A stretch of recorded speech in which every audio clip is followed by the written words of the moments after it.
What's going on, y'all? We're going to be diving into some of the new and spicier decks to play in the meta. We've already seen the tons of Suicunes, the Blazikins, the Absols, and the Altarias, but like what else is underneath the hood? So make sure you stick around so that way we can go through those deck lists, and we're going to start that right now as we start off with this version of a Mega Absol deck, which I know we just shared. However, this one is starting to creep back up there. We're really seeing a lot more Hydreigon Absol action, or double Chingling with Nihilego Mega Absol action, and this is really just trying to get your Ultra Beast online here. Like, I would be really even curious if we could even throw a Lusamine in here. Because you are effectively not trying to just rely on your Poison Barb to get your poison off or your attacks off here, being able to just commit to one energy on an Agenadol, being able to actively poison folks without them hitting you is really strong here, especially with your double Nihilegos in the back here. Absol does a wonderful job of leaping over to take care of any of those additional babies, or even having some fun with being aggressive with Cyrus, right? Like if they have a Chingling up in front, I attack something in the back, take it out, and then I can knock out my Chingling, right? So this is like really cool to like tempo be aggressive with the Cyrus, so that way you can map that out and get out of there as well. Mega Absol, again, probably one of the stronger cards to really release out of the set. Like, we're seeing Mega Altaria, we're seeing Mega Absol, Chingling is running business here as like a really strong card here, but this puts in a good amount of work, and Agenadol takes care of those things. Being able to poison, you're essentially attacking 1 for 50 as well too, so that's like really just nice to see overall. Copycat MVP, so that way you can get all these cards out there as much as you need to and find those poison barbs. Then we continue into this AroundThaBen EX deck here, and I gotta say, Indeedee EX has thoroughly been used as like a strong utility card here. This usage of being able to heal whatever is your active spot is not tied to any typing, just allows it to be so flexible that now this card is being put into Suicune EX and Greninja EX just to continue their sustainability, right? Between Irida, like you have essentially a 60 heal in a turn, but you're constantly getting a 20 every turn, so you really do got to hit out a lot here. And what you're getting here is essentially more and more time to be able to build up your AroundThaBen EX here, and that's just really what it is. What's really nice about this deck is that like you're not too reliant on like worrying about Chingling at all, because you can just heal this up here. If you have an electric deck that's out there, your Phanpy does 50 damage to it, which is like pretty strong, and they deal 50 to you, but then you get to like Gigantic Press later on, and you get that bulk up. You have the Indeedee for the healing, so you're not too worried about that on that end here. And so this core can be really good. Hitmonlee is like trying to say hello once again, just to remind you that like if Heatmor is good, if Absol is good, and Jirachi is good because they can attack the bench, we'll say hello to the originator, right? Like, this is the OG. This is your a lot of different styles of fighting hitboxes, included Hitmonlee, because of the advantages that you got for taking out that back bench, especially when Magikarp and Gyarados EX was running around rampant for the first time. So name of the game, charge up your energy onto AroundThaBen EX. Hitmonlee and Indeedee don't need it until at least until Hitmonlee starts attacking, and then you can start pivoting out here, and the heavy helmet allows you just to eat hits for longer. So overall, really great, where you get bulk, you get healing, you get defense, and then this can snipe anything that's trying to hide in the back. And then we continue on to the other side of things, where you do have your electric decks running around here, and I'm going to bring up Jolteon EX here because this is still a very strong control deck that not many people are using currently. So you are like, this boosted evolution, being able to get that right away on your first turn just means that you just have the field or like the board state in your hands, because that electromagnetic wall is dealing 20 damage every single time that you're doing an energy, or anytime your opponent puts energy onto them.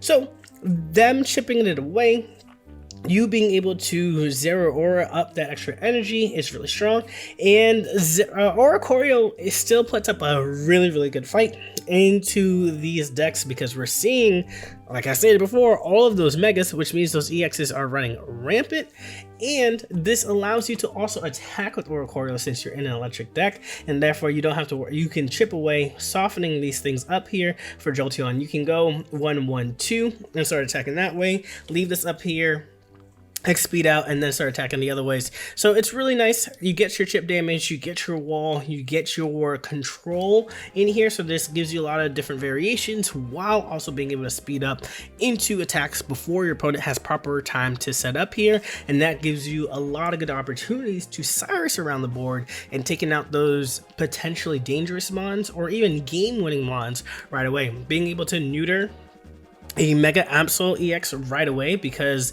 they put a Dark Energy on there. You got to attack them for free for 80. They now go down to 90. They have to put on a second one, and now they're in full range of your Jolteon EX. So that's a lot of fun here. Then we continue on to another lightning deck here with our Mega Ampharos EX. This is Mega Amphi starting to come back. This was one of my more predicted cards to be like really strong here, like having that 100 damage up front, 60 anywhere dedicated onto the back. If they only have one bench Pokemon, that's where that 60 damage is going to. So that's like super strong in here. Having the support of Chingling to slow down what your opponent is trying to do, so that way you have time to copycat and build into your Mega Amphi is really good here. I also might do a second copycat instead of a red card, just to ensure that we're like finding our pieces more often than not. Copycat has proven time and time again that you are netting more than 2 cards often when you are playing it, so that's really great here. But getting this thing online is your piece here. Being able to zero or electrical cord, put the energy onto this, and then ramp up is on your second one and start blasting right away. It's really great here. And what's also good about Mega Amphi, 210 HP. That's a lot.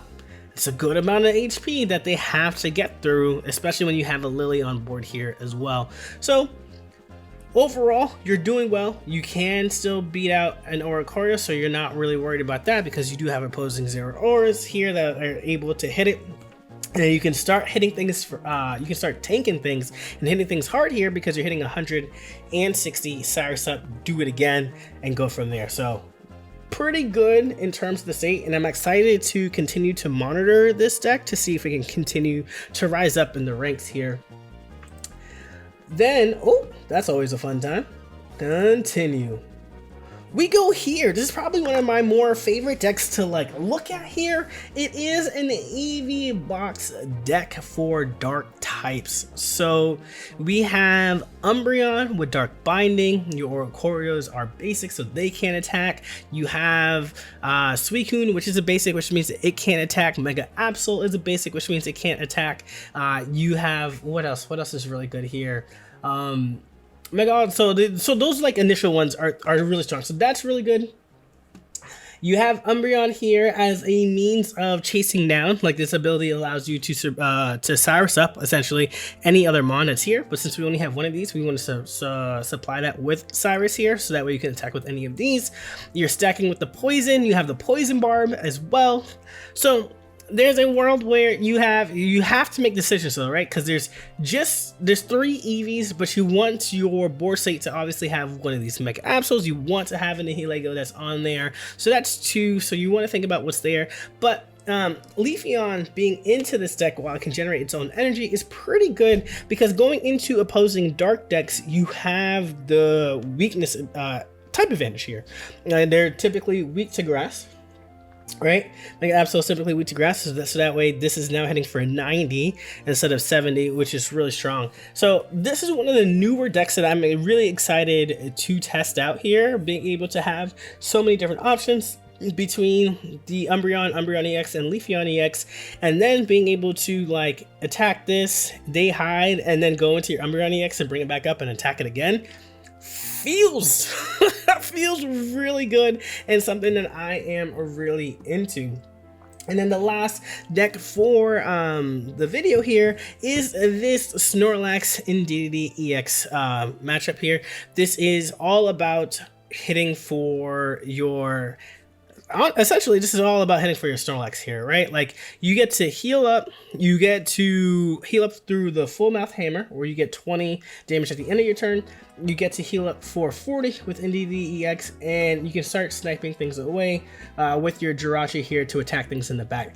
This Jirachi is not meant to attack the Oricorios, is meant to snipe those opposing Megas that may be out there on the field, or to attack those Greninjas or whatever else that's like hiding in the back, so that way you can Cyrus them up here and then be able to flop down, punch them here. So that's really where you're taking those in, being able to Lyra up and move them around. You essentially kind of want to just build up your energy on your Snorlax and just like let this just be its wall, and when you can find your Indeedees, just heal them on up. Lyra is really fun because you get to keep all the energy on your Snorlax, and then going for the attack, it gets knocked out, you go for the Cyrus and you come back in. So this deck is really cool in terms of just being a fully defensive unit, and the fact that I like kind of sprang up, I was able to get some numbers in, get some wins in into the tournament scene over the weekend, or like the past like few days. I'm interested. But let me know, y'all, what do y'all think of these new decks that are out there that are showing some high potential and doing some wins? As always, folks are still trying to find ways that's not just the meta to continue to play this game, and quite frankly, I am very thankful for all the folks who can be creative and introducing decks like these, so that way we can continue to have some fun while playing, and also while ranking up as well too. All right, y'all, let me know which one of these are your favorites, or if you're playing something new, drop that down below in the comment section so that way I can know what it is. All right, y'all, until the next one, peace.